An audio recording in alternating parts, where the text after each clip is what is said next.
अधर्म जुड़ा हुआ है, पाप के साथ पुण्य जुड़ा हुआ है। तो ये कब पाप, हमारा कर्म कब पाप होता है, कब पुण्य हो जाता है, इसके लिए देश, काल और परिस्थिति तीनों का महत्व होता है।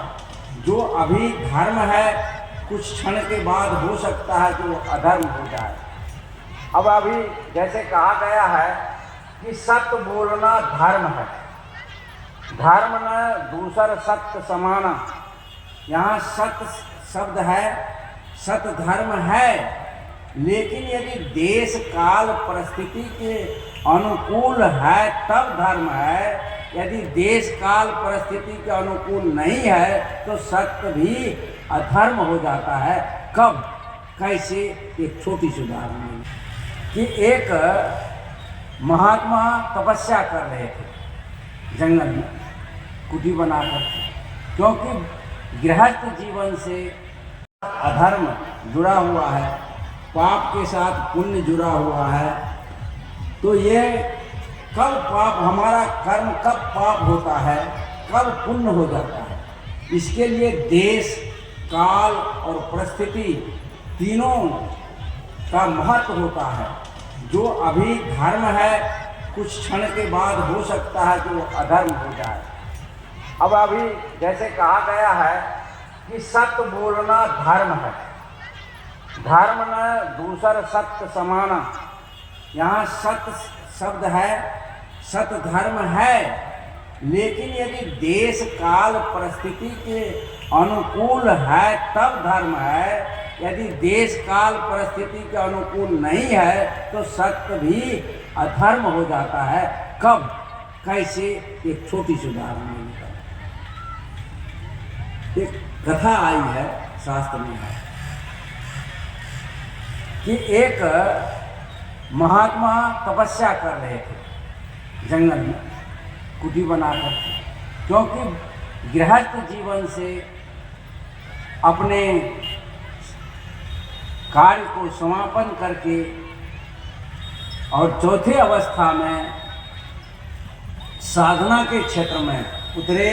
तो तपस्या कर रहे थे, तो उन्हें बताया गया था कि झूठ नहीं बोलना चाहिए, सत्य बोलो। ठीक है, सत्य के साथ भी लिखा है सत्यम वदेत प्रियम वदेत, न वदेत सत्यम अप्रियम। यदि सत्य भी है और प्रिय है तो उसे बोलने के लिए मनाही किया गया है शास्त्र में। तो सत्य बोलना चाहिए, सत्य बोले। वो तपस्या कर रहे थे, ध्यान मग्न थे। तभी एक शिकारी शिकार करने के लिए जंगल में आया और एक नील गाय को देखा और उस नील गाय को पीछा करते हुए उस बाण चलाना चाह रहा था, लेकिन वह दूर से शिकारी को देखकर भागते भागते उस ऋषि के आश्रम होकर के गुजरा।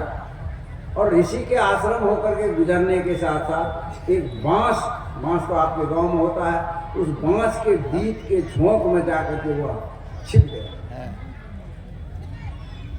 व्याधा पीछा से आया, व्याधा पीछा से आया। वो महात्मा ध्यानस्थ थे, साधना कर रहे थे।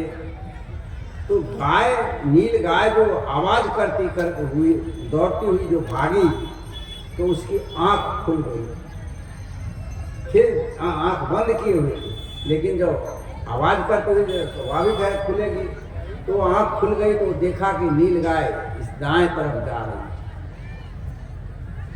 फिर वो आंख बंद कर दी, नील गाय इधर चली गई। उधर से शिकारी उसको पीछा करते हुए आ रहा था और यहाँ आया संत के पास, देखा ध्यान में बैठा। कहे महात्मा जी, इधर एक गाय को भागते हुए देखे हैं। तो वह ध्यानावस्था में थे, वो बोले नहीं, लेकिन हाथ से इशारा कर दिए दाहिने तरफ। और इशारा तो कर दिया हाथ से। अब देखिए हाथ का इशारा, ये धर्म के लिए हुआ इशारा किया कि गाय इधर गई है, मैंने देखा।